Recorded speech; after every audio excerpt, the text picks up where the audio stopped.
Boa noite. Está iniciando a terceira edição do projeto Narrativas.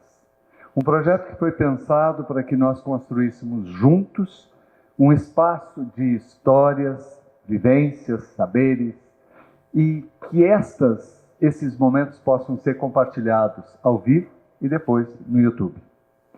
Conduzido por duas vozes que vêm de tempos diferentes. A Camila Heidrich, psicóloga, 30 anos, atravessando os desafios e encantamentos de quem vive uma geração cheia de perguntas e muitas possibilidades. E o Marco Aurélio Alves, psicólogo, ativista cultural, que tem uma trajetória incrível e marcada pela inquietação e pela paixão que ele tem por todos os projetos nos quais ele se envolve. Que não são poucos, né? São muitos. Felizmente. E esse é mais um. E para completar a equipe, o Thiago Couto, no audiovisual.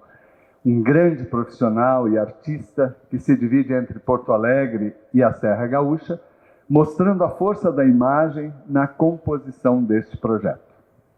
E o Narrativas, então, é esse espaço para provocar, para acolher, para inspirar, sem pretensão nenhuma de trazer para cá respostas prontas, mas trazendo muita curiosidade, muito acolhimento e muito afeto, para ser esse encontro de vozes aqui. Em cada encontro, a gente tem um convidado especial para trazer uma perspectiva que seja única, a própria deste convidado. E, a partir daí, ele vai compartilhar a sua experiência de vida, a sua profissão e a sua caminhada pelo mundo. Então, a cada encontro aqui, a gente vai abordar uma temática. A gente já trouxe adolescência, hoje as crianças limitantes. Na semana passada, a gente teve o Vitor Cassola. E outros temas também virão, como estilo de vida, terceira idade, porque a vida em si ela é múltipla. E não existe uma única forma da gente viver, da gente sentir, da gente cuidar ou da gente envelhecer. E o bonito é que quando a gente senta juntos, a gente percebe que as nossas perguntas são mesmo muito parecidas.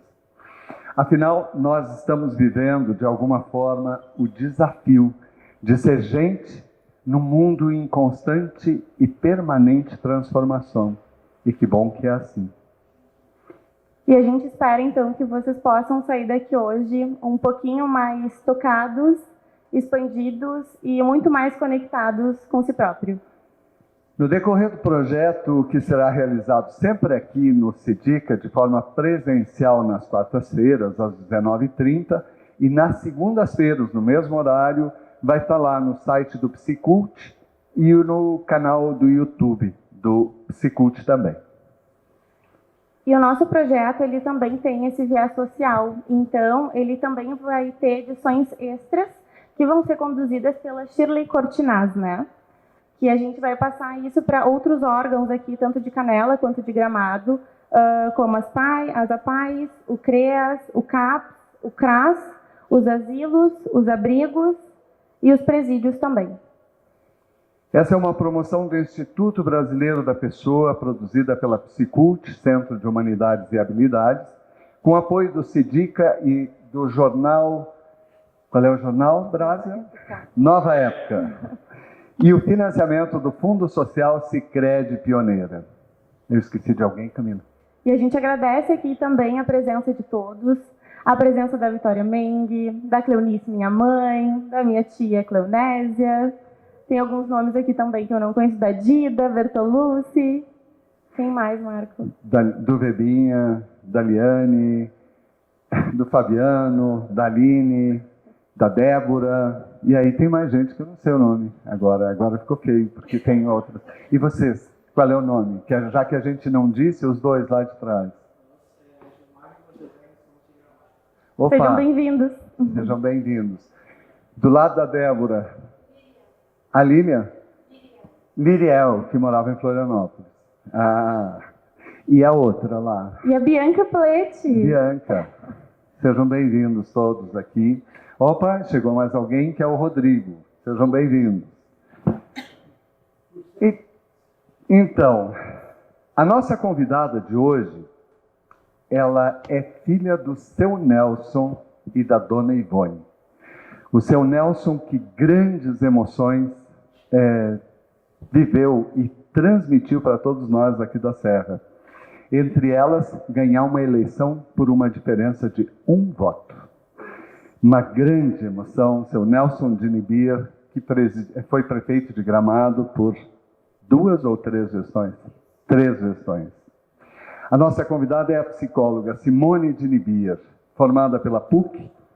Também conta com uma formação em administração de empresas pela URGS. A Simone é especialista em logoterapia, com formação na PUC também. Psicologia transpessoal na USP e estratégias de marketing na UX. Consultora certificada no método Felicidade Interna Bruta e certificação internacional em segurança psicológica pelo Instituto Feliciência de Brasília. Coordenadora do Humanos Psicologia, palestrante e articulista nas rádios em Gramado. Na área cultural, a Simone criou o projeto social Cine Conhecimento, que é fantástico. É cofundadora de 2 associações de proteção ao animal. Atualmente, ela é presidente da associação Mãos Dadas, Patas Salvas, e cofundadora e atual presidente da Sociedade Vegetariana Brasileira de Gramado e Canela. Em 2020, seguindo os caminhos do pai, ela ingressou na política, sendo autora do projeto de lei Animal Comunitário. Atualmente, ela é vereadora suplente em Gramado. É isso? Não, foi vereadora suplente. Boa noite, Simone. Seja bem-vinda ao Narrativas. Muito obrigada. Boa noite a todos. Um prazer estar aqui, né? Falar de um tema tão importante quanto as crenças limitantes. Fiquei muito contente com o convite, né, dos meus colegas aqui, psicólogos. E nós estávamos falando antes, né, sobre a questão de um tema que é tão falado, mas que às vezes não é aprofundado, não é estudado, né, na própria psicologia. Então a gente começaria por tentar entender assim, o que é a crença limitante, né? Então vamos partir de um ponto de vista, o que é crença, né? Não a limitante, mas crença no sentido geral. A crença, ela tem a ver com o desenvolvimento, né, do ser humano. Como é que nós fomos educados, quais são os embasamentos da nossa família, da nossa cultura, né? Tem a ver com a nossa cidade, com o nosso estado, com o nosso país, a nossa religião, nossa língua. Todo esse contexto, né, ele vai ajudar a formar a base das nossas crenças. Tem o lado individual e tem também o lado grupal, né? Mas a crença, ela tem a ver com a estrutura do ser humano. A gente poderia dizer que as crenças, elas têm a ver com valores, elas têm a ver com princípios, né, com ideias, com posicionamentos. Então, ela forma a estrutura da nossa identidade, né? Então, ela é muito importante, porque ela faz esse pilar, né, do ser humano. Ela tem muito a ver também com a aprendizagem. Aquilo que eu desenvolvi durante toda a minha vida, desde a infância mais remota até os tempos atuais, porque a gente ainda continua aprendendo e adquirindo novas crenças, né? Então, esse é o ponto de vista da crença. Bom, então existe também a crença limitante, né? A crença limitante. Qual é a diferença, né, da limitante para aquela que não é limitante? A crença limitante, ela é desfuncional. O que é isso? Ela, em vez de me ajudar, ela vai me atrapalhar. Ela vai dificultar a minha vida. Por quê?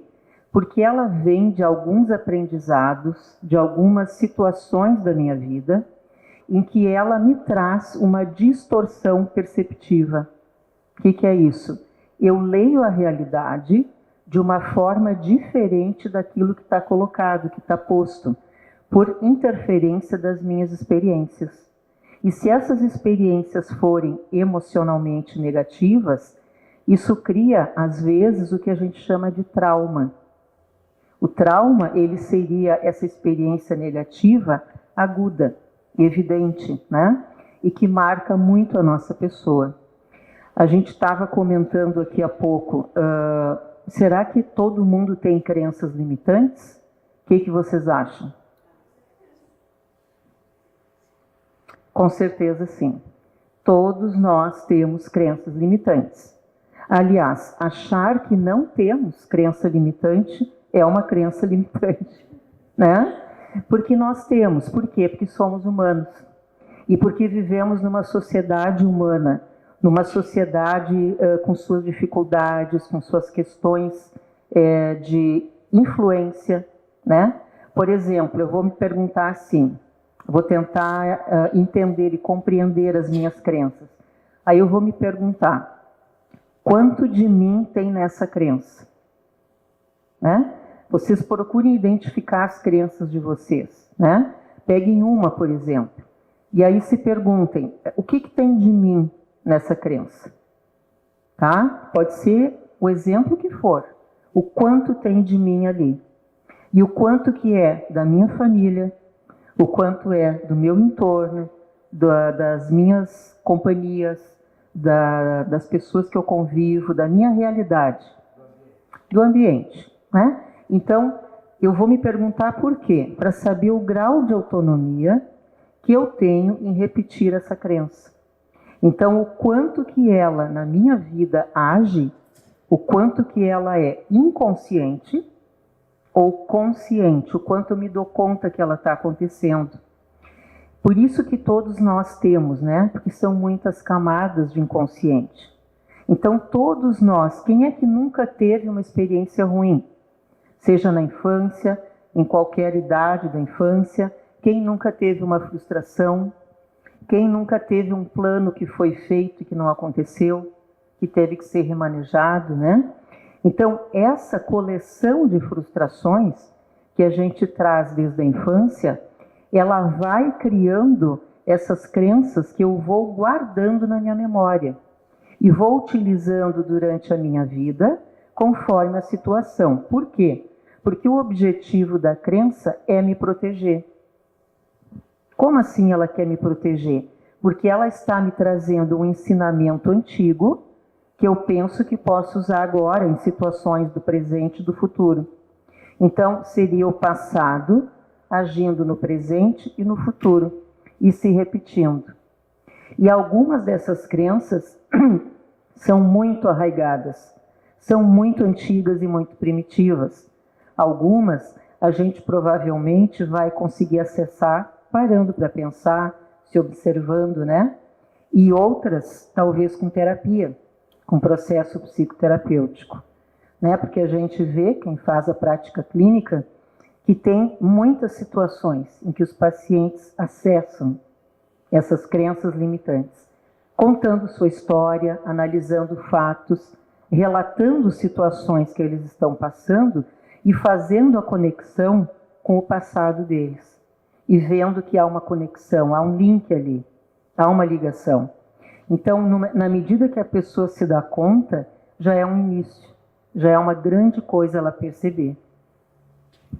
Mas trazendo também para essa questão já da infância que a gente já iniciou, então, a gente percebe que hoje também tem uma consciência muito maior dos pais dentro disso, né? Esse cuidado maior. Mas a gente percebe que existe uma influência muito grande, né, parental, dentro desse reforço dessas crenças. Como tu percebe isso?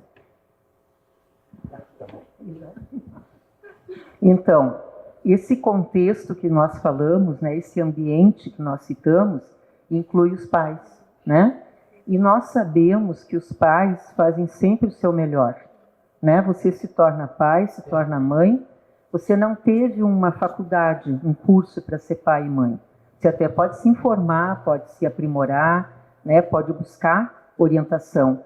Mas você vai exercer esse papel de pai e de mãe com aquilo que você é, com aquilo que você tem, com as suas qualidades e com as suas dificuldades. Isso é a vida real. É assim que as pessoas fazem. Então, quando você vai fazer ali aquele papel de pai e mãe, você vai acertar e, eventualmente, você pode errar, como todos os pais erram. E nisso você pode, sim, ter algum tipo de experiência onde você contribui para situações que gerem alguma frustração, alguma dificuldade para seu filho. E essa experiência pode, para ele, né, para a absorção dele, ser levada no futuro para uma crença limitante. E às vezes, né, pessoal, não é só alguma coisa que o pai ou a mãe está fazendo direto com o filho. Vamos pegar um exemplo. Os pais que se separam. Separação dos pais. O filho vai vivenciar aquilo.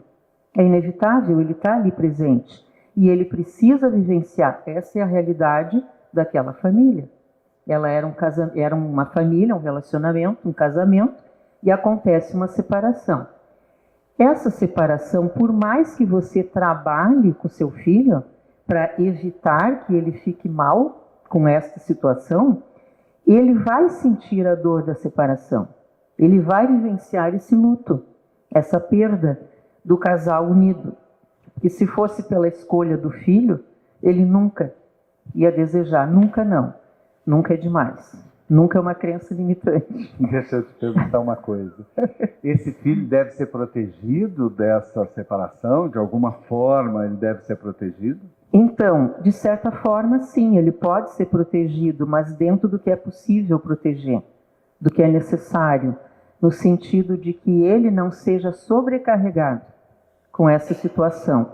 Ou seja, você vai explicar para esse filho a situação que está acontecendo, por que o casal está separando, né?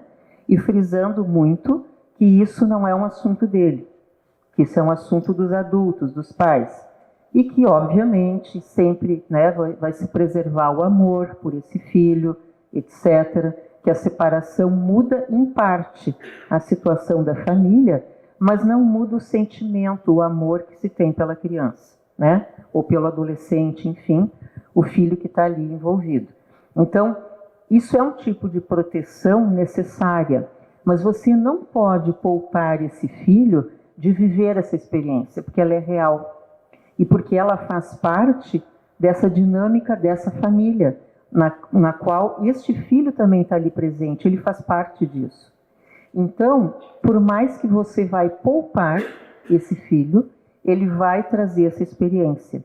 E cada filho traz a experiência do seu jeito, da sua maneira, vai absorver essa experiência e vai elaborar e levar para o futuro dentro da sua condição psicológica, intelectiva, né, de vida. Então, isso cabe ao filho, esse papel de elaborar essa situação. Separação é um exemplo. Existem vários exemplos que a gente poderia citar aqui.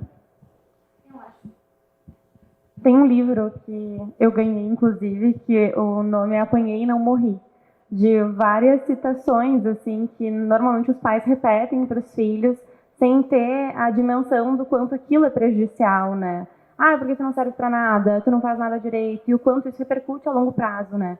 Porque o que foi ouvido e o que aconteceu durante a infância, ele ecoa para o resto da vida, né? Fica ali uma marca de qualquer forma. Tem uma coisa que eu gostaria de pontuar aqui, que às vezes a gente vai falando sobre o assunto e daqui a pouco a gente não contextualiza ele. E aqui tem os tipos de crenças, né, que eu gostei muito, porque a Simone, quando ela pesquisou o assunto, ela identifica. Então, vamos lá. O primeiro tipo de crença limitante é a da identidade. Quem de nós nunca fez essa afirmação? Ah, eu sou muito novo para isso. Eu sou muito velho para isso. Eu sou muito gordo, eu sou muito magro, eu sou muito alto, eu sou muito baixo. Quem de nós nunca fez? Então, esse é o primeiro tipo, né, de crença limitante, a da idade, né, da identidade, perdão, que fixa em algumas verdades que não são tão verdades assim, não é? Exato, Marco, é isso. E também, assim, você falou agora, a verdade que não é verdade. O que acontece? A nossa mente, ela tem tendências, né? Tendências instintivas, naturais. Uma delas, soltou. É muita coisa aqui. É o colar. Tá tudo bem. Não devia estar bem preso aqui, tá valendo, né? Vamos ficar assim mesmo, sem flor. Né? O microfone está aqui. Então, o que acontece? Você citou uma coisa muito importante, assim, ó, essa parte da tendência da mente. A mente, ela vai tender ao quê? A me proteger, por exemplo. A nossa mente tem tendências inconscientes. Ninguém faz isso proposital. Ela tende a me proteger, como um instinto de defesa. Aparente proteção. Isso. Ela também tende a generalizar. Aconteceu uma situação, o que eu penso? Vai ser sempre assim. Porque a minha mente está aqui dentro de mim, tem aquela vozinha, né? É como se eu tivesse um locutor interno o tempo todo aqui dentro. É como se alguém falasse comigo. Ou seria um outro eu falando com esse eu aqui, né? Um duplo eu. E essa voz da minha mente, ela vai ficar ali me relatando coisas o tempo todo, analisando, julgando, né? A mente funciona assim. Então, ela tem esse instinto de preservação, ela quer me proteger, ela tem essa tendência a generalizar e sempre para o lado negativo. Mas por que ela não generaliza para o lado positivo? Né? Que desserviço, né? Que a mente faz. Quanto tempo depois para chegar ao positivo? Aí depois a gente se dá conta, não precisava, né? Ter sofrido tanto, não precisava se preocupar tanto. Já foi, né? Já sofreu, já chorou, já fez tudo, mas aprendeu a lição. Então a mente, ela faz muito isso. Ela tem esse processo automático. E aí isso cria também as crenças limitantes, entende?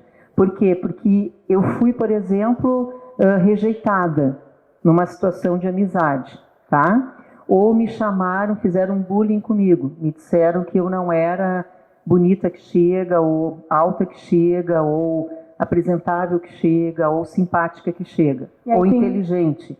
E aí tu internaliza isso como uma verdade absoluta. Aí você pega, tua mente pega essa situação e ela trata dessa maneira, com autoproteção. E o que ela pensa logo? Eu fui rejeitada uma vez, serei sempre, né? Ou aconteceu tal situação, não fui inteligente que chega naquela situação, na opinião daquelas pessoas ou daquela pessoa. E ela vem e me diz isso, você não conseguiu dar conta disso aqui. Então eu penso que isso vai se repetir. Então eu trago inconscientemente, às vezes em camadas bem profundas da minha mente, essa resposta automática, e esse medo, e essa repetição, né? Então, existe essa tendência que a gente vive e que ajuda a criar as crenças limitantes. Então, outra coisa que a nossa mente faz, né? Ela mente. Como assim ela mente? Como assim ela mente? Ela vai ler uma situação, deduzir aquilo que ela acha que é conveniente para mim, para me proteger. E isso sempre tem um grau de distorção, nem sempre, não vai ser sempre verdadeiro, 100% realístico daquilo que aconteceu, porque envolve emoções. Vamos dar um exemplo.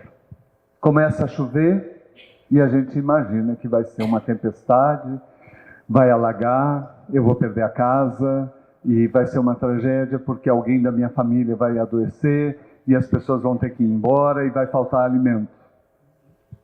Isso é um exemplo bem bom. E essa mentira, né, Marco, o que acontece? Ela vira verdade. Esse é o problema. Ela vira verdade dentro da minha mente. A minha mente trata esta mentira, essa falha perceptiva, a minha mente reproduz como uma verdade e vira a minha verdade. E às vezes, se eu for assim um pouquinho teimosa, um pouquinho, né, dona da verdade, etc., ela vira uma verdade absoluta. Por isso que é sempre bom a gente ser mais flexível, a gente ter abertura de pensamento, abertura de ideias, abertura com os outros, porque a gente corre menos esse risco de pegar uma verdade que é uma mentira, que a minha mente está aqui dentro da minha cabeça me repetindo, e eu passo a reproduzir na minha vida prática ou até com as pessoas como uma verdade absoluta. E sendo uma verdade absoluta, não tem chance de mudar. É aquilo, é fatal, não tem mudança, não tem chance, e é aquilo ali. Eu só posso ter que lidar com isso. Ou eu, ou as pessoas, porque às vezes essas verdades envolvem terceiros. Porque eu vou estar lendo a realidade na minha volta, que nem sempre é só comigo. Tem a ver com terceiros, tem a ver com relacionamentos, pessoas, né, do meu entorno. Então eu trago esta mentira, que vira verdade, e que vira verdade absoluta. Por isso é uma pessoa pouco flexível. Eu vou pegar outro exemplo, que é uma terceira, uma segunda crença incapacitante, que é a da capacidade. Eu não consigo isso, quem consegue é a Simone. Eu não sei fazer comida, quem sabe é o meu irmão. Eu não consigo, não, para mim não dá. É exatamente isso que a Simone está falando, na dimensão do eu transfiro para o outro, às vezes, uma capacidade que eu tenho, alguma coisa que eu faça ou que eu nunca experimentei fazer. De repente, eu nunca fiz, mas eu não consigo. Camila, se tu não falar, a gente vai ficar falando a noite inteira. Meu Deus do céu. Eu só te vejo assim. Mas tu me cortou, porque eu também retomando o assunto. Porque parece que tem algumas crenças que elas têm orgulho de existirem, mesmo que também causem muito sofrimento ali. É muito difícil do paciente se desapegar disso. E às vezes muito ligado a uma questão de princípios, muito ligado a uma questão de valores, que por mais que a pessoa perceba que aquilo causa um prejuízo, seja nela, seja a terceiros, no ambiente familiar, ela não consegue se desprender disso. E ela alimenta isso a cada nova experiência. Sim, exato, Camila. Por quê? Porque ela tem ganhos secundários, né? A crença pode ser limitante, pode estar dificultando a vida dela, né? Causando situações que impedem o seu progresso, o seu desenvolvimento, sua expansão, mas traz algum ganho. Só que esse ganho é neurótico, né? Agora, o que mais conta nessa questão é o tempo que a gente vive essa crença limitante. Então eu convivo, né? Eu tenho 60 anos. Eu convivo com minhas crenças limitantes há 60 anos. Aí vem aqui uma psicóloga ou alguma pessoa me dizer, acho bom tu mudar tal crença limitante. Tu deveria mudar. Eu sempre fui assim. Então como que a gente muda uma crença, uma vivência, um pensamento, uma percepção do mundo que você convive há 60 anos? Mas meu pai me ensinou a ser assim. Exato. Então vem todos os argumentos, né? E até se você quiser, daqui a pouco você me convence que eu tenho que mudar essa crença limitante, né? Talvez você vai me convencer. E aí, você me convencendo, eu vou me lançar o desafio. Tá, eu realmente tenho essa crença aqui que não tá legal, tá me atrapalhando, né? Então, eu vou superar ela, eu vou mudar ela, vou entrar nesse desafio. Eu vou ter que ter muita paciência, e vou ter que ter muita persistência, e vou ter que trabalhar isso todos os dias, e vou ter que ficar observando esse comportamento direto. Eu vou ter que estar atenta à minha pessoa o tempo todo, por quê? Porque ela vem automático. É o piloto automático da minha mente funcionando. Então sou eu, a gente chama isso meta-análise, né? Ou meta-observação. Sou eu fora de mim, é como se fossem duas pessoas. Eu estou aqui vivendo a minha vida cotidiana. E eu crio como é que chama? Um avatar meu, né? Eu crio um duplo meu que vai ficar me ajudando, ou o meu eu superior, como alguns gostariam de chamar. E esse eu superior vai ficar me ajudando a controlar essa mudança. E vai ficar ali do meu lado, persistindo. Porque eu estou brigando com uma crença limitante que sou eu mesma. Como é que eu vou brigar comigo mesma? Como é que eu vou brigar com a minha essência? Né? Então eu estou me colocando num desafio que não é pouca coisa. Por isso que crença limitante é tão difícil de mudar. Né? Por isso que é um processo que tanta gente está empenhada, está interessada e consegue, depois cai de novo, daí erra, daí volta, né? Faz de novo, reinicia o processo, porque é muito difícil. E a gente... Só pedir uma coisa, tem um telefone gritando, é uma musiquinha bem bonitinha, mas tem um telefone tocando. Uma musiquinha bonitinha, né? De fazer dormir. Aqui tem um café, quem quiser pode se servir. Tem um telefone tocando, continua tocando. Então, Camila, continuando. Não, em relação a isso que a gente estava conversando, sobre essas várias camadas que existem, né? Não é uma receita de bolo.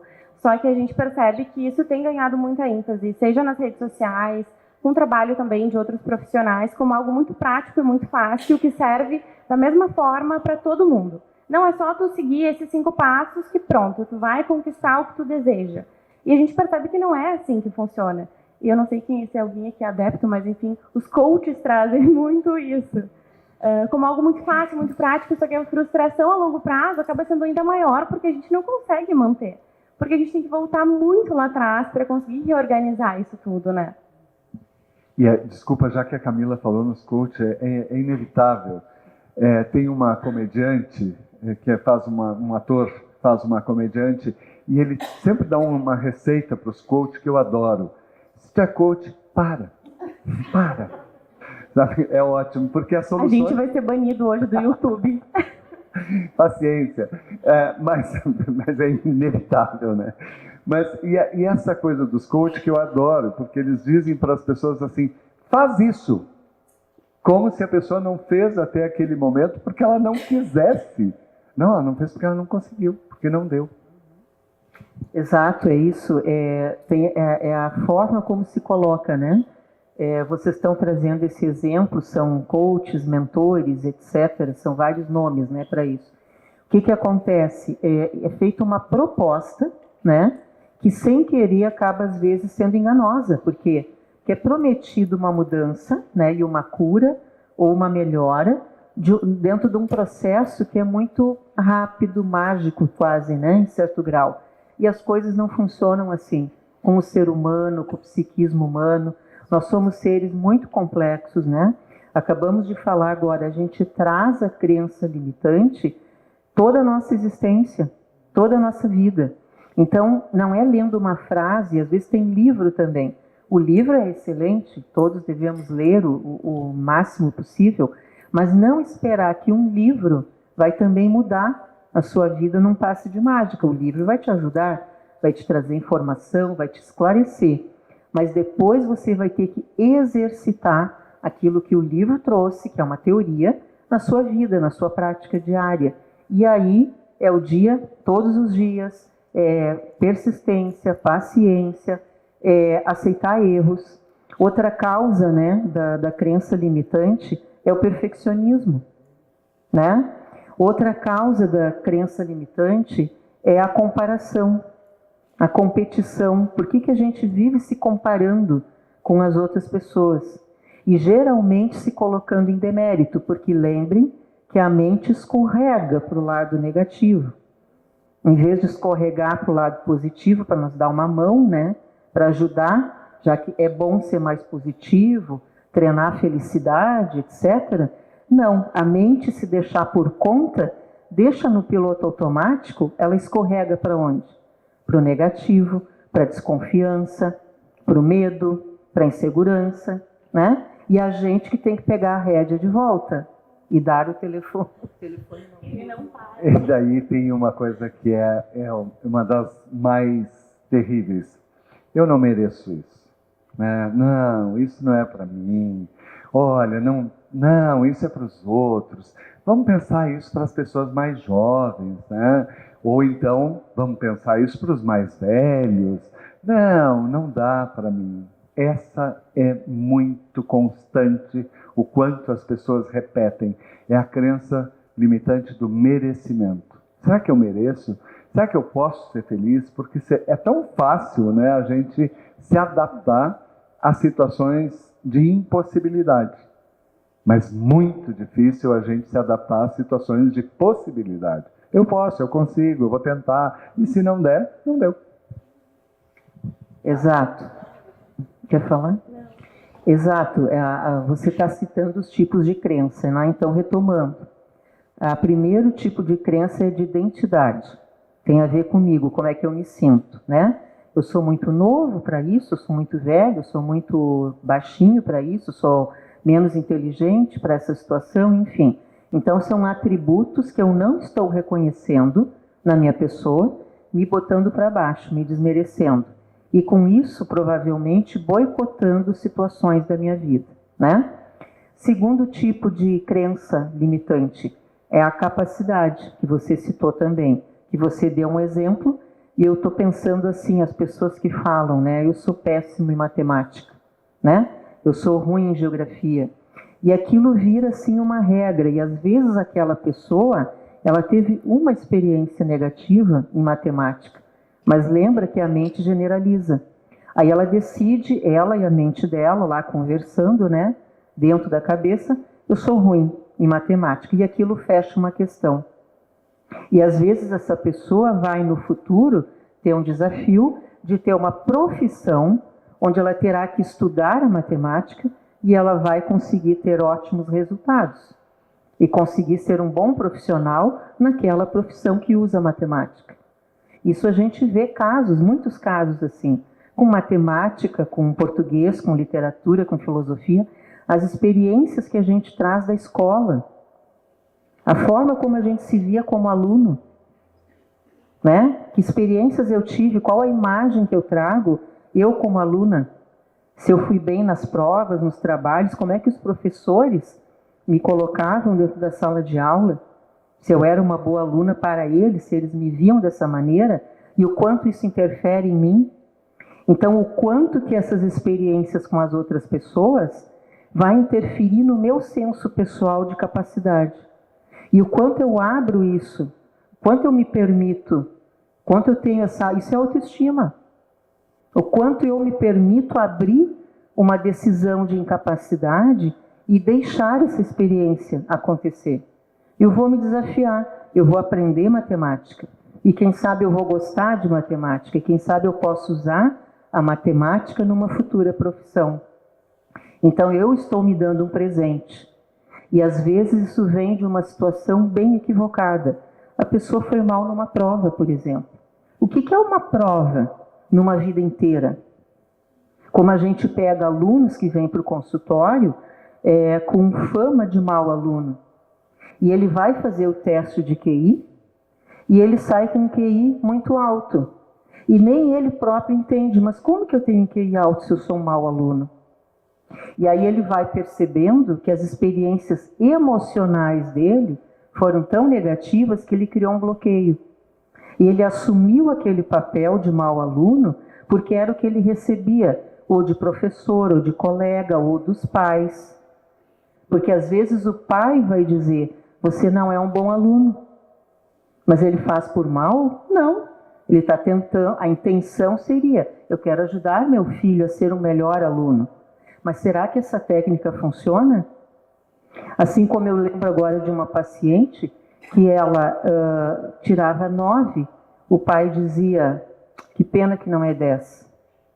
Ela tirava 9,5 e o pai dizia, que pena que não é 10. E ela tirava 8,5, que pena que não é 10. E achando que estava acertando. Que quando eu fui conversar com ele, ele ainda disse, não, mas eu estou tentando ajudar minha filha a ser 10. E aí a primeira coisa que a gente tem que pensar, quem é 10? Quem é que é 10? E por que tem que ser 10? Então, outra crença limitante é essa. E essa menina, para vocês terem uma ideia, ela tinha uma ansiedade enorme. Ela nunca acreditava nas amizades. Se os colegas queriam fazer amizade com ela, o que ela pensava? Eles têm interesse, porque eu sou muito estudiosa. Né? Então ela trabalhou tudo isso na terapia, que ela não precisava ser 10, no entanto ela é uma ótima aluna, hoje ela é uma ótima profissional na área dela, mas ela teve que baixar a expectativa e aprender que nem a prova e nem a vida é sempre 10.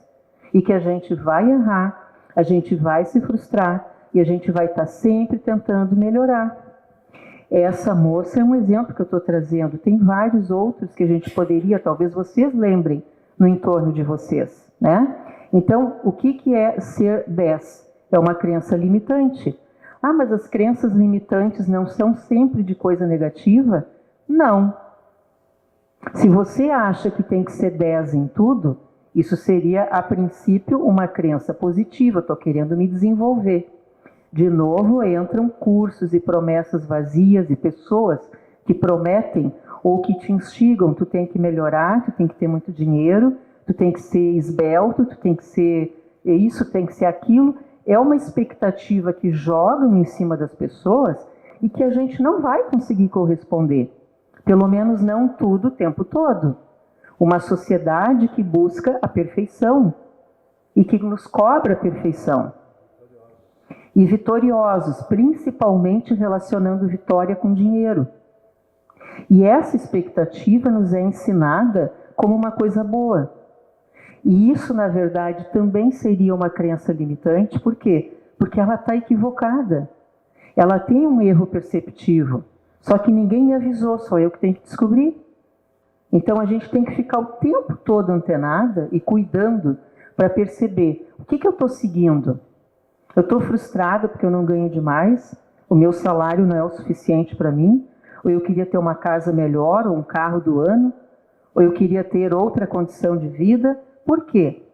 Sou eu que desejo isso? Ou eu estou sendo induzida também por uma sociedade? Aí eu lembro daquele termo, né, que a gente traz da psicologia positiva, que é o poder interno, que a gente resume em loci interno. Aí tem o loci interno e externo, local de poder interno ou externo. O quanto eu sou dona da minha vida, o quanto sou eu que me comando, qual é a autonomia que eu tenho, né? O quanto eu sou suscetível à sociedade onde eu vivo.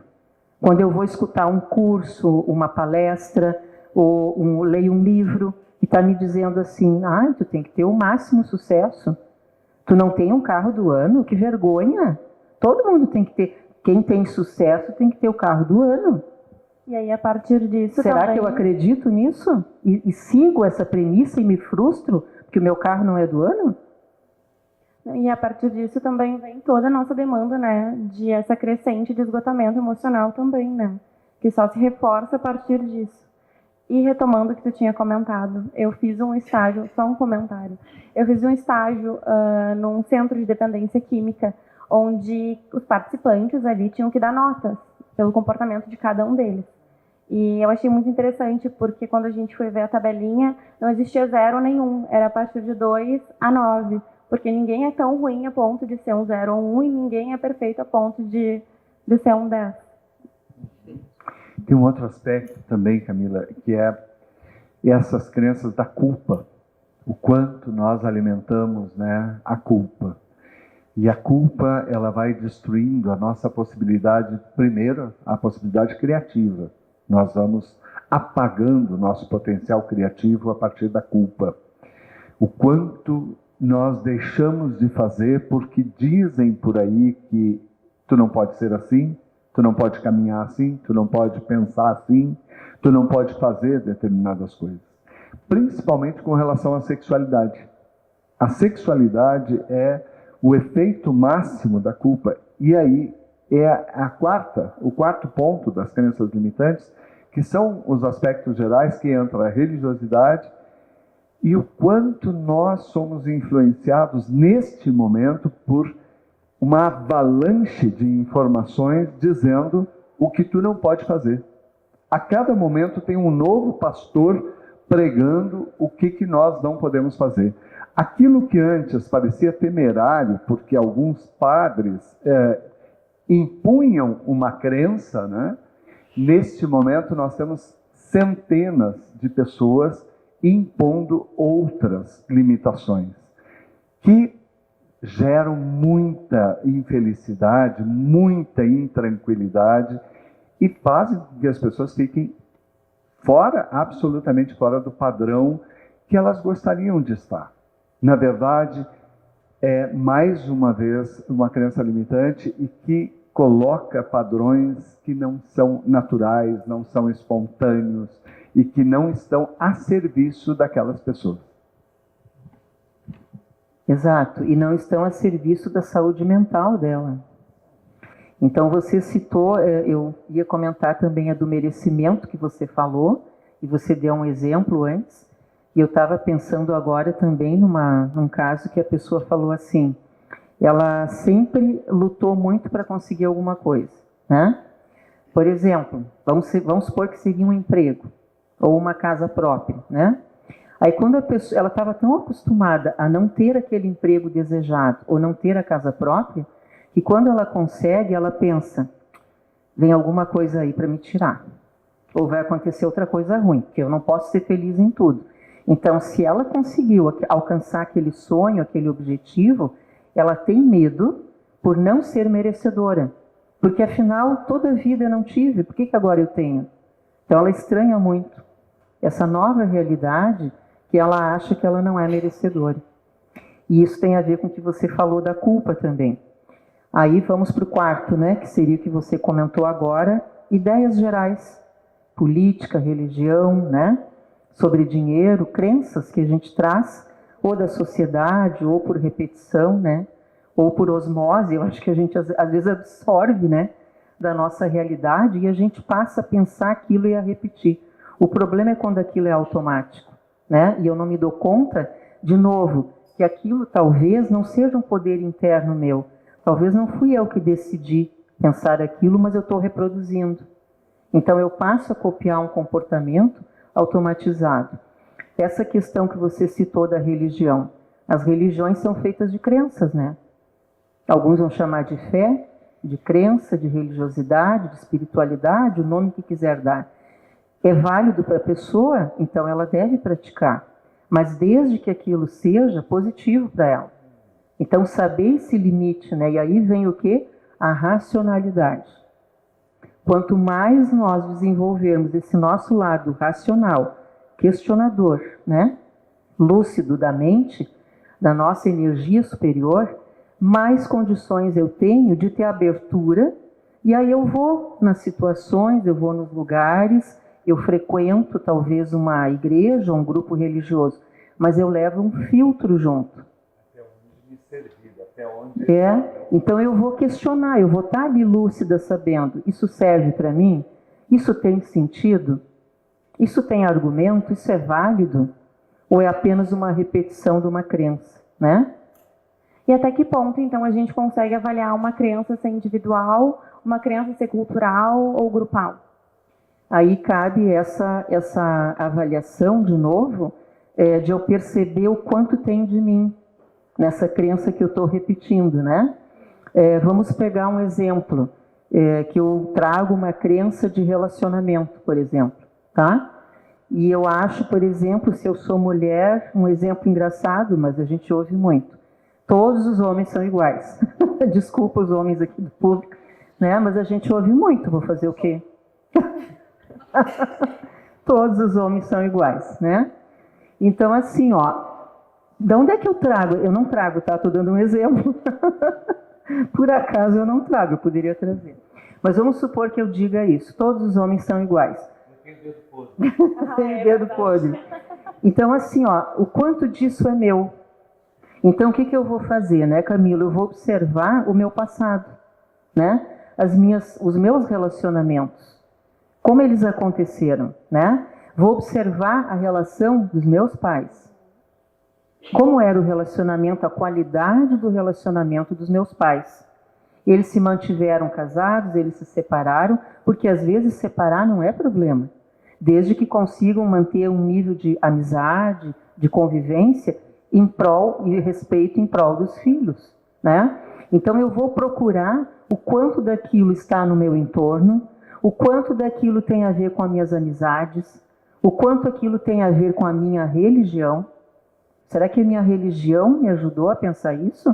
Será que o meu grupo cultural, meu grupo de amigos, né? Então eu vou procurar no meu entorno sinais de que aquilo está sendo reproduzido. Ou o quanto que isso é meu, o quanto que eu trago essa experiência. Bom, eu trouxe dos meus pais, eu trouxe dos meus avós, Eu trouxe da minha tia, que sempre falava isso, mas agora é meu.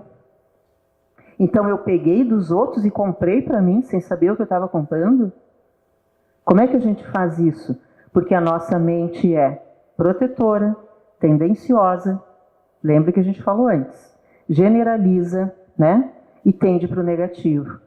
Eu carrego essa mente, eu não posso me livrar dela, é o que eu tenho. Então o que eu faço? Eu domo essa mente. Eu aprendo com o passar do tempo, com a vida, a controlar essa mente, a equilibrar essa mente, ser dona dela. Principalmente sendo uma pessoa mais centrada, que busca um autoconhecimento de várias maneiras, inclusive, se possível, com psicoterapia. E aí eu passo a ter um nível maior de controle sobre essa mente. É como se eu cuidasse desse meu lado, que é meio solto, meio primitivo, e eu passo a ter ali uma autoridade sobre ele. Então eu percebo o grau da minha participação diante dessa crença limitante. Quando vocês forem fazer o exercício, escolham uma crença de cada vez. Uma crença só.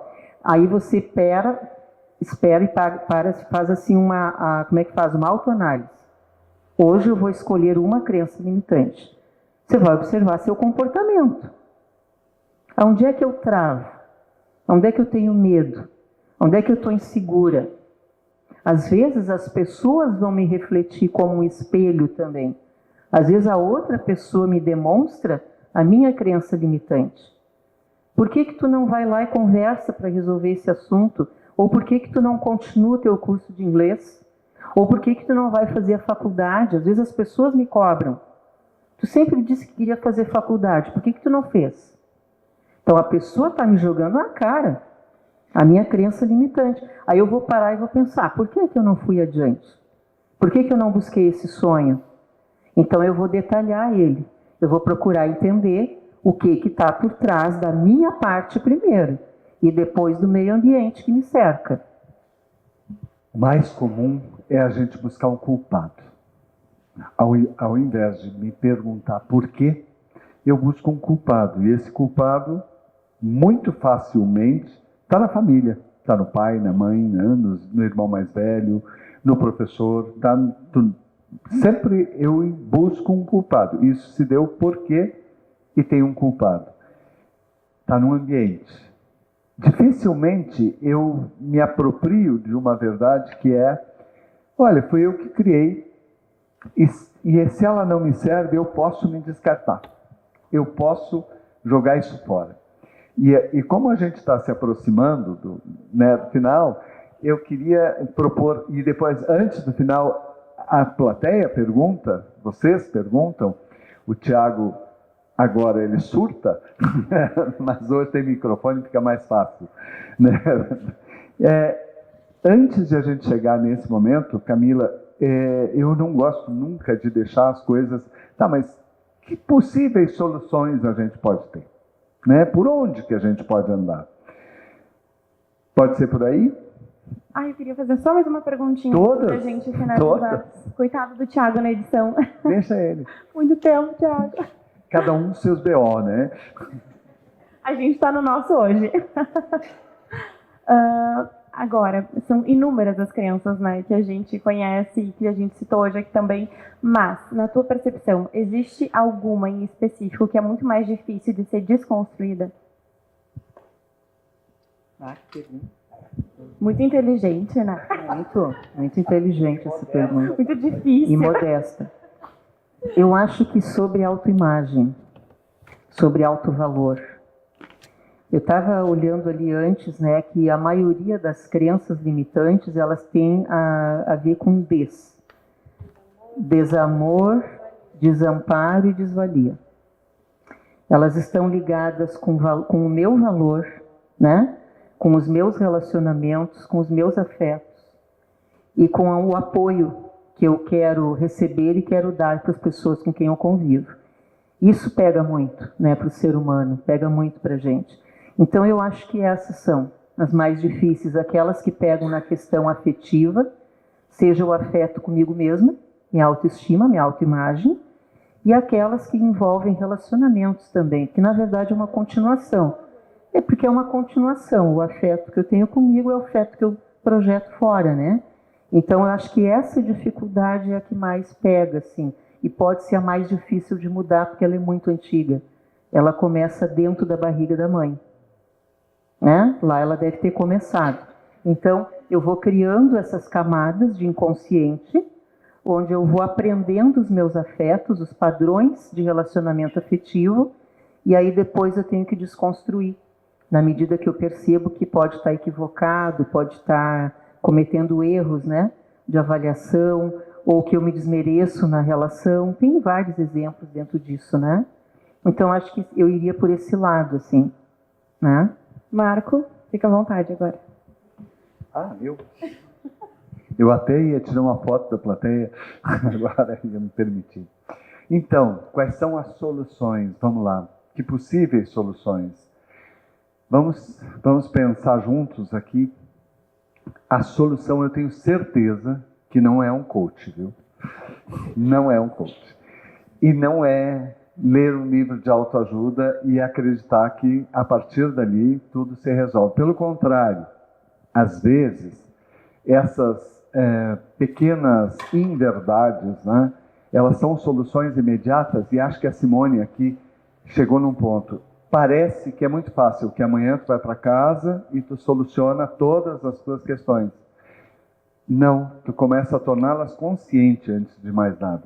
A primeira coisa é tornar consciente. A primeira coisa é se dar conta que eu não preciso, que não me faz bem, que eu não vou utilizar.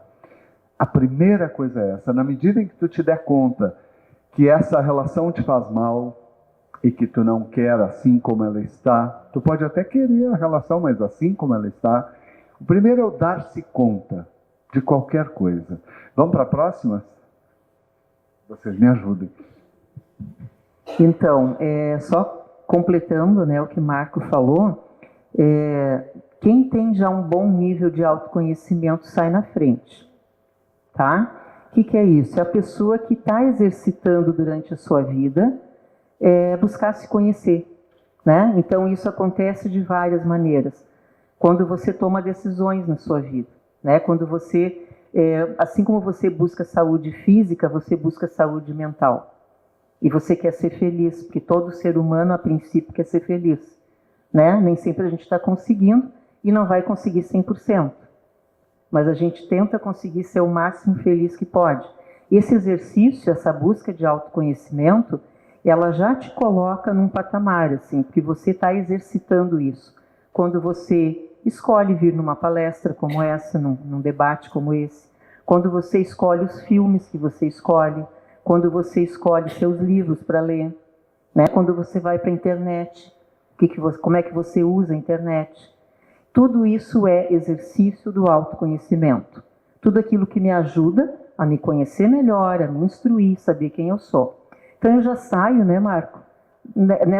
Se eu faço isso antes, tipo, eu vou começar amanhã a trabalhar minhas crenças limitantes. Se eu já exerço o autoconhecimento há muitos anos, eu já estou fazendo e nem sei.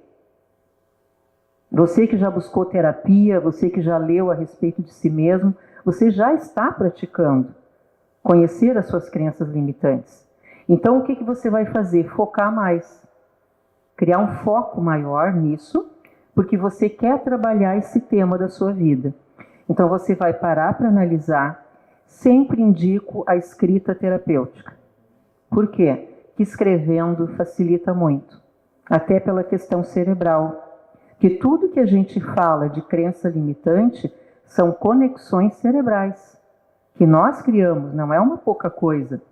Então, escrever tem esse fato também de interferir no processo cerebral. Por isso que ajuda muito quando a gente escreve, né? Quando a gente faz resumo, quando a gente estuda para a prova, a gente escreve e aprende muito mais. Então, escreva. Senta, tira um tempo, escreve sobre isso. Outro dia um paciente me perguntou por que eu anoto tanto. Por isso, porque eu estou aprendendo sobre ele. E aí, ao aprender sobre ele, é interessante escrever, porque eu não vou mais esquecer daquele aprendizado. Além de tudo, fixa mais o processo da memória, né? Ajuda a memória a funcionar. Então, escolha uma de cada vez. E esse um de cada vez não é um hoje, o outro amanhã. É um por um tempo. Pelo tempo que precisar. Pode ser semanas ou meses. Mas se dedique a isso. E procure cuidar, identificando essa crença limitante que está interferindo na sua vida, procure se dedicar a ela. Procure compreender, primeiro, causas, de onde ela veio. Aquilo que nós falamos antes. Tem a ver com meus pais? Tem a ver com meus avós? Tem a ver com a minha religião? Tem a ver com a minha cultura? Que eu sou gaúcha, porque eu moro em Canela Gramado, que sei lá o quê. Então, porque é frio, porque é quente, porque sei lá o quê. Então, assim, procura analisar tudo que possa para compreender as causas dessa crença que está te limitando. Aí você, a partir disso, você vai fazer uma troca. Vamos supor que eu não acredito que eu mereço um bom relacionamento, ou que eu mereça ter a minha casa própria, né? Ou que eu tenho dificuldade para matemática, sei lá. Eu vou inverter, tá? Eu vou pensar o contrário. E eu estou mentindo para mim? Não. Eu estou usando uma estratégia. Então eu vou tentar me convencer, já que eu invalidei o argumento anterior. Quem disse que eu não sou boa para matemática? Eu estou desfazendo um pensamento meu. Eu falando comigo mesma. Então vamos pegar o exemplo da matemática, que é bem simples e fácil. Eu me desafio a ser boa em matemática. O que eu preciso fazer para isso? Eu vou procurar um professor particular, eu vou comprar um livro, eu vou entrar numa aula, eu vou fazer um curso. O que eu faço para me ajudar nesse desafio? Deixa eu só entrar numa coisa aqui, que é o dos relacionamentos, que é muito fácil. Eu não me adapto aos relacionamentos. É porque os outros estão errados. Porque os outros não servem. Porque as outras pessoas... Tem certeza? Qual é o meu modus operandi que eu repito sempre? Qual é o comportamento que eu repito em todos os relacionamentos e por isto talvez eles não deem certo? Né? Mas a nossa tendência é transferir para o outro. Não dá porque o outro é assim, porque o outro é assado, porque o outro faz assim. Então, este aprendizado de... hoje ainda um adolescente me perguntou: por que tu pergunta tanto por quê? Porque para te fazer pensar, para te permitir pensar. Por que não dá certo? Independente daquilo que o outro faz, o que eu faço para que não dê certo? Por que eu preciso que não dê certo? Por que eu não consigo fazer dar certo? Tá ótimo, adorei o complemento. Não, é só a questão, né, dessa estratégia que a gente utiliza até do questionamento socrático, né? De tu ter essa autoanálise e se questionar o quanto disso é verdade. O que aconteceu já de fato que reforça essa ideia que eu tô tendo. Para tu trazer para a consciência quais são ali as vivências que tu teve de fato que agregaram a isso. Exato. Eu vou trazer o quanto mais eu puder para a consciência, né? E isso ajuda muito. É como se eu me perguntasse, aí a pessoa pensa, eu tenho várias crenças limitantes, qual que eu escolho, né? Pega a tua crença de estimação. Todo mundo tem uma crença de estimação. É aquela que traz mais prejuízo, certamente. Aquela que a gente não quer se desapegar de jeito nenhum. Ela está contigo o tempo todo. As pessoas já devem ter te falado dela, porque é tão notório, é tão evidente, né? A gente não consegue disfarçar. Às vezes é motivo de brincadeira, de piada, né? Então, se puder ter bom humor, é muito bom também. Porque assim, desdramatiza, né, também. O assunto é sério, mas não precisa ficar pesado. A vida já está meio complicada demais, né, nos últimos tempos. A gente passa por epidemia, enchente, pelo amor, né? Vamos desdramatizar, vamos tornar a vida mais leve. Pega a tua crença de estimação, a tua crença limitante de estimação, e com bom humor e com seriedade ao mesmo tempo, cuida dela. Faz esse questionamento que o Marco comentou e leva por um tempo. Te propõe assim, eu vou me dar um prazo. Pode ser 1 ano se você quiser. Você escolhe o prazo é teu. Qual é o teu ritmo para cuidar daquilo? Você vai perceber que o prazo é estendível, né? Eu vou me dar uma semana, mas vou ter a possibilidade de aumentar o prazo. Depois eu estico o prazo para mais uma semana, para um mês. Então, se precisar, eu vou estendendo o prazo até quando eu tiver um resultado que me satisfaça. Tá difícil? Procura ajuda. Vai ler a respeito, vai ouvir um podcast sério, com um profissional sério, formado na área, né? Vai procurar, talvez, psicoterapia. Os profissionais estão aí para isso, então... Busque ajuda quando precisa, porque é difícil mesmo. Ah, mas está muito difícil. Pois é, porque é difícil. Que você construiu isso durante toda a sua vida e virou sua crença de estimação. E mesmo depois de um ano, o nosso cérebro está acostumado a sempre retomar o padrão. Então, por isso que a gente tem que sempre manter essa autoconsciência, quase um estado de autovigilância ali, né? Isso. Porque por mais que tu esteja... Exato. Exato, e já espere as recaídas. Todo o processo de mudança, você já sabe que não é aquele gráfico assim, ó, que começa aqui e vai direto. Toda mudança é assim, você melhora e cai, você melhora e cai. Mas você olhando no final está melhor. Isso é a vida real, isso é o ser humano. Então, quando a gente consegue uma melhora significativa, razoável, suficiente, a gente deve vibrar, a gente deve comemorar que mudança é muito difícil, principalmente para um padrão melhor, para uma escolha melhor de vida. Então, isso é autorreconhecimento e autoestima também. Então, eu comemoro pequenas vitórias, que são muito importantes. Eu vou também saber que vou errar, que vou ter dificuldades. Reconhecer isso faz o processo se tornar real. Orar e vigiar. Você fica cuidando todos os dias. São pequenas situações, momentos do cotidiano ou situações maiores. Situações de mais impacto na sua vida. Mas dê importância para as pequenas coisas também, porque lá também você vai estar exercendo essa possibilidade de mudança e se proponha a novos aprendizados.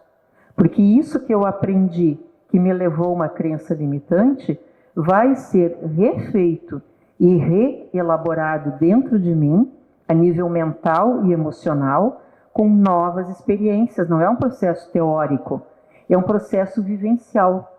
Eu vou ter que provar no dia a dia. Tem a ver com relacionamento, eu vou aplicar nos relacionamentos. Tem a ver com dinheiro, eu vou ter que aplicar na forma como eu ganho dinheiro. Tem a ver com expectativas sobre minhas amizades ou sobre grupos que eu participo, eu vou ter que praticar lá. E eu vou errar e vou acertar. E vou ter que ter paciência comigo. E me dar esse voto de confiança, que eu vou melhorando aos poucos. Nós iríamos longe. As perguntas da plateia. Então, agora é com vocês. Se alguém tiver alguma pergunta, eu levo o microfone até aí. Vamos lá.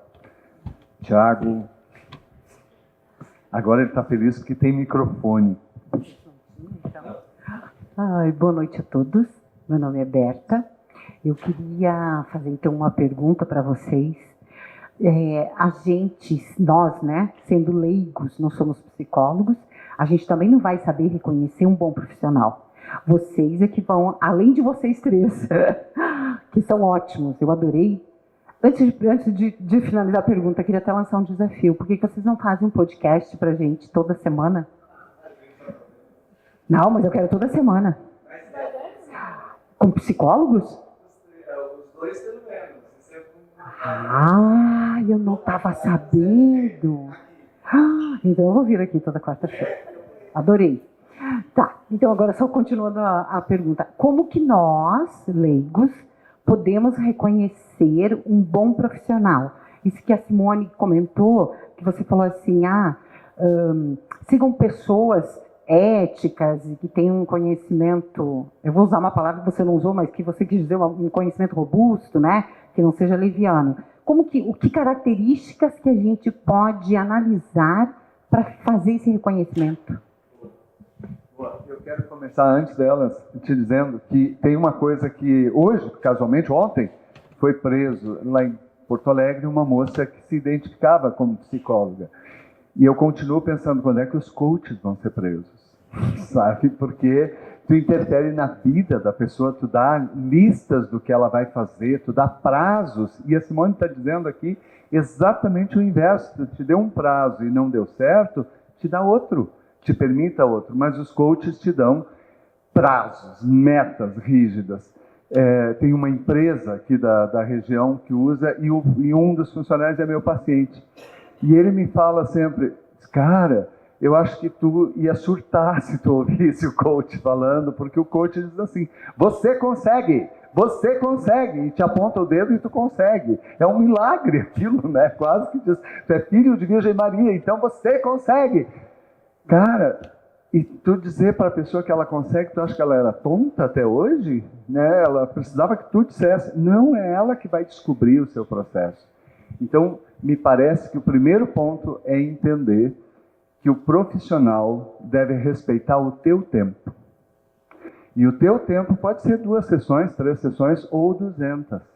Então, a primeira característica de um profissional é se ele respeita o teu tempo. Se ele não fica te pressionando para te tomar decisões, se ele não te pressiona para, de repente, tu agir de acordo com as suas crenças, e se ele te deixa livre para seguir as tuas descobertas. A Simone fala uma coisa aqui que eu acho muito importante. São os profissionais que te deixam criar as tuas estratégias, que podem nunca ter sido testadas. Os seus meios. Se pegar, nós aqui temos coincidências aqui da nossa prática, né, daquilo que a gente gosta de sugerir, de propor, o que não significa que sirva para todos. Essa é uma sugestão, agora eu quero ouvir a delas. E acho que um ponto que eu sempre comento com os meus pacientes quando eles chegam até mim, né, de qualquer pessoa que vá buscar terapia, tentar entender qual é a abordagem daquele profissional. Buscar entender que a psicologia tem várias abordagens dentro dela. E pesquisar sobre para ver com qual tu te identifica. E sempre entender como é que está o vínculo terapêutico, porque esse vai dar o passo da relação que vocês têm e da afinidade e de como tu te sente confortável ali. Exatamente como o Marco disse, se tu percebe sendo acolhida por ele, acho que isso também conta muito. Eu concordo com meus colegas e complementaria sim, se você puder acessar o currículo da pessoa, né, porque nem sempre é exposto esse currículo, às vezes é até dúbio, né, tem nomes que a gente não entende de formação e tal, então você tem a liberdade, se você está pensando em investir nessa orientação, seja um curso, uma terapia, o que for, questione, você tem essa liberdade, é um direito seu. Questionar, porque você vai colocar a sua vida na mão daquela pessoa, a sua cabeça e a sua vida. Então, é muito importante você saber onde você está se colocando, né? Então, questione a formação, a experiência, né? Às vezes também, durante, se for um curso virtual, uma palestra, os argumentos que são utilizados, né? Tem consistência, tem fundamento. É uma proposta mais assim mágica, né, de propostas vazias, ou é algo mais verdadeiro? Então, se a gente às vezes não tem pé no chão, você vai pegar um profissional que não tem o pé no chão, que promete coisas que não são viáveis de acontecer. Tudo tem que ser viável, factível de acontecer, dentro da nossa possibilidade. Então, acho que são formas que a gente encontra, né, para conseguir filtrar, encontrar um bom profissional. E às vezes você começa essa terapia, ou esse curso, ou essa situação, e você no meio pensa, epa, também já aconteceu comigo, né? A propaganda era boa, mas depois não era bem assim. Você tem o direito de parar, de questionar, né? Às vezes você precisa ter, por exemplo, um encontro com a pessoa, ou fazer uma aula, para saber do que se trata, porque às vezes a propaganda é tão boa, e tem gente muito boa de propaganda, tem gente ruim com propaganda muito boa, e tem gente maravilhosa que não faz propaganda, né? Tem isso também. Então, às vezes você tem que experimentar, ver como é que é aquilo, como é que pegou para você, e confia também na sua intuição, na sua avaliação, né? Então, são maneiras que a gente tem de fazer esse filtro, né? E quanto mais racional você for, melhor. Né, aquilo que a gente falou antes, seja aberto, você não vai julgar o profissional antes. Só porque ele fez faculdade naquele lugar, eu não gosto dele. Isso é uma crença limitante. Cuidado, às vezes ele conseguiu superar de outras formas o profissional que ele é. Também tem isso. Então a gente precisa, às vezes, dar uma chance e observar quem é aquele profissional, ou aquele curso, ou aquele livro. Você dá a chance, você tem abertura, mas você tem que ter filtro. E quem é que faz o filtro? O teu lado racional. Nunca vai ser o emocional não vai te filtrar. Tem uma espécie de...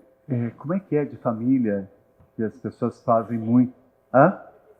Não, essa é ótima. Constelação familiar. Constelação familiar. Morro de medo cada vez que as pessoas me dizem que fiz constelação familiar. Quem fez? Viu? Porque é tão comum. Agora, eu acho um risco sempre a gente colocar as pessoas numa exposição e depois não conduzir esse processo, porque é muito perigoso. Eu venho aqui, eu mexo em todas as feridas dela, eu aponto todas as feridas, agora pode ir para casa, entende? Vai para casa e tu continua com aquilo ali, vivo, intenso. Por que não buscar, então, o cuidado? Quando eu quero fazer uma cirurgia nos rins, eu não procuro um veterinário, eu procuro um médico. Eu não procuro outro profissional. Então, quando a gente fala na procura de um profissional, eu não estou invalidando, mas eu estou dizendo, cuidado, porque daqui a um pouco você vai despertar algumas coisas que depois precisam ter sequência, precisa ser cuidada, precisa ser tratada, porque tu despertou aquilo. Então, por isso esse cuidado que às vezes a gente não tem. Se eu for levar se eu quiser cuidar do meu gado, que eu não tenho, mas se eu tivesse, eu chamaria um veterinário, né? Eu não chamaria. E a outra coisa, que é uma crença também, é que eu tomo um comprimido e estamos resolvidos. Né? Eu tomo um remedinho, um antidepressivo, um ansiolítico, e aí depois aquele não faz mais efeito, eu tomo um segundo, eu aumento a dose, não é mais de 10 miligramas, agora é o de 20, e eu vou aumentando a dose, e o problema persiste ali. Eu estou matando o sintoma, apenas cuidando do sintoma. E me parece que a medicação, às vezes, ela é extremamente necessária para enfrentar uma urgência.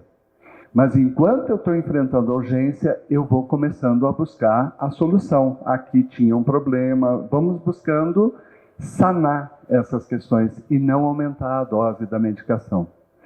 Além do que, essas medicações, às vezes, eu fico arrepiado. Meu Deus. Não, a última vez que eu falei com o psiquiatra foi 2 minutos. Não, ele deixou com a secretária. Não, a consulta é muito cara, então eu vou uma vez por ano e a gente continua tomando a medicação. Imagina se tu teve uma pneumonia e tu toma aquela dose cavalar que tu necessita por 1 ano. O que acontece com o teu organismo? Mas com a medicação a gente faz isso. Perguntas da plateia? Oi, vamos lá. O bom é que eles estavam filmando antes. Tá bem. Então, seria assim, ó, uma pergunta sobre o grau dessa de limitação dessa crença, essa crença limitante no caso de pais, tá? É uma pessoa que mora sozinha, né? É um pai que mora sozinho, é uma mãe, é uma moça que mora sozinha, mas no caso de ser mãe ou ser pai, né? Que a pessoa tem essa crença limitante com ela e o grau que atinge um filho quando esse adulto vive isso dentro de casa.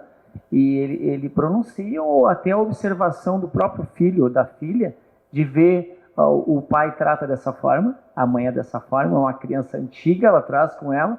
Qual é o grau que ela atinge os filhos?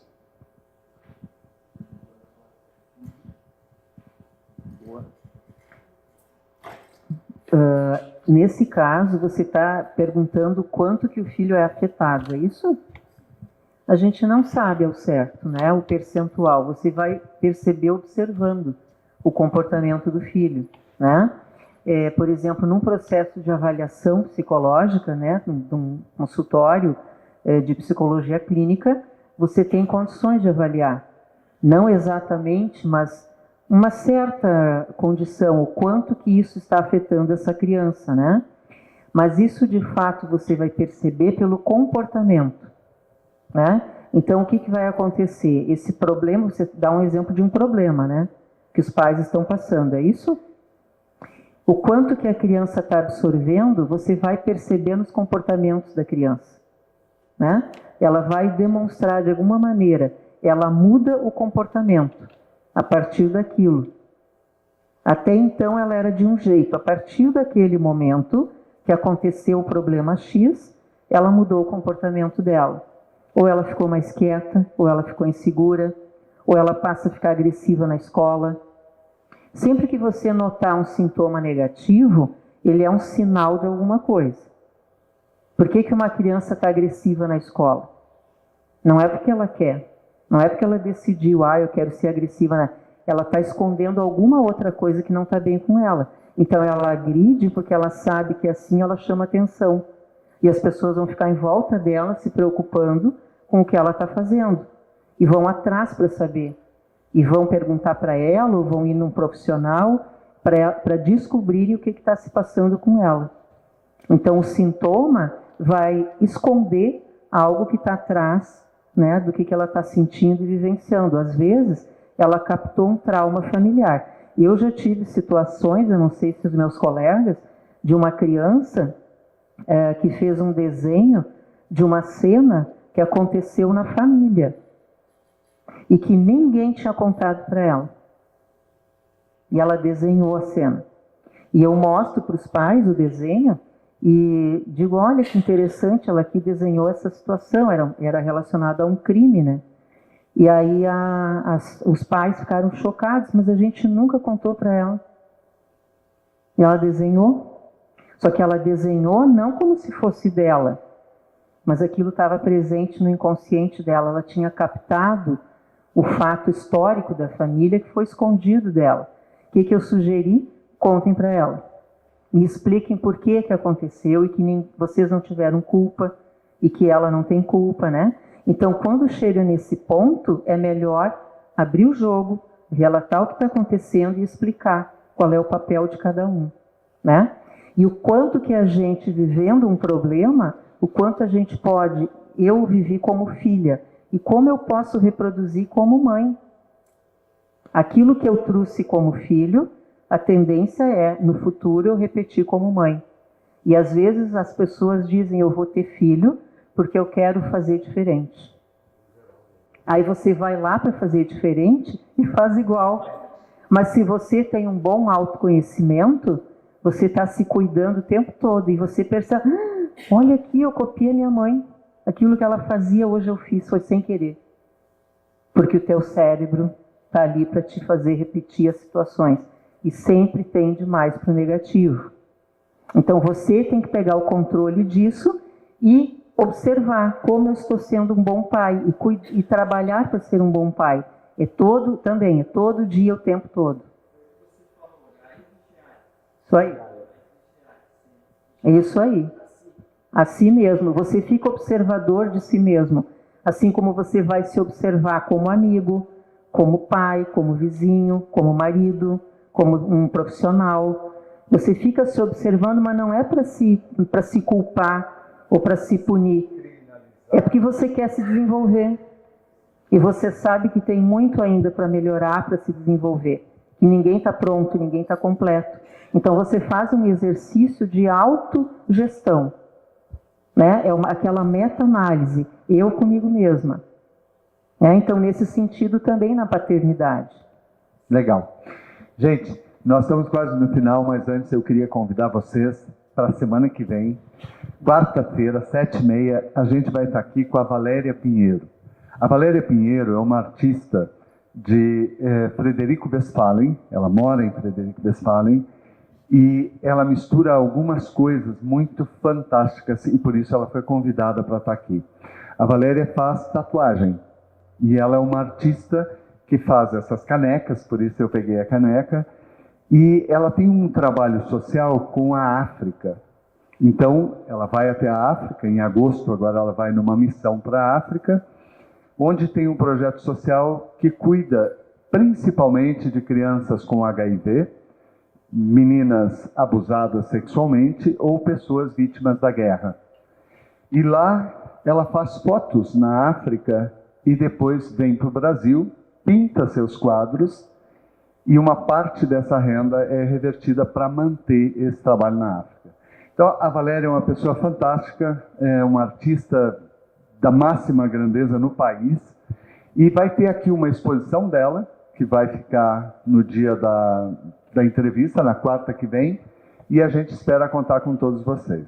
Nós precisamos que vocês assinem o livro ponto, porque senão não vai ser pago o cachê de vocês depois. Não vai ser enviado o Pix que a Camila... Não, era a minha esperança que tu pagasse, mas tu não vai, então. Então, eu quero agradecer a vocês e depois passo a palavra às minhas colegas e dizer que é muito legal a gente ver tanta gente disposta ao autoconhecimento e a sair de casa para conversar, para ouvir, para dividir. Que coisa mais amada, como é o nome? Como? Romana? Olha que linda, assim como o nome. Que legal. Minha filhada, só para eu me gabar. Ah, é filhada? É mesmo. Então tá bom. Muito obrigado a vocês, obrigado, Tiago, pelo trabalho, obrigado ao Cedica, ao Jornal Nova Época, ao Sicredi e às minhas colegas. E agora passo a palavra a vocês. Agradecendo também a presença da nossa convidada hoje. Foi muito legal aqui a nossa troca. E a gente tem um mimo para te dar, para aproveitar esse inverno também. Obrigada por ter vindo também.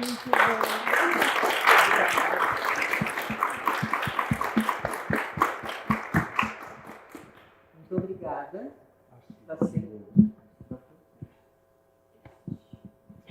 Oi, muito obrigada, agradeço muito.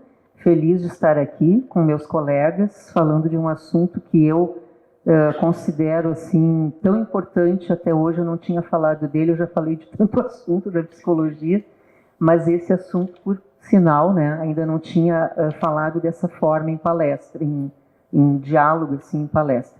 E queria agradecer muito a presença de todos vocês que estão aqui hoje, né, se dedicando a fazer um autoconhecimento. Isso é exercer autoconhecimento.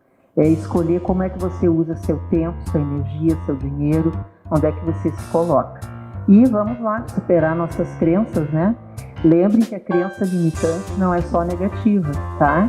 Às vezes uma crença positiva, entre aspas, como obrigações de sucesso, de felicidade, de desempenho, de corpo perfeito, etc. Isso às vezes também, viu? Atrapalha muito a nossa vida. Então, só lembrando que crença limitante tem de vários tipos, cores e sabores, né? E observem as suas e boa mudança para você. Obrigado.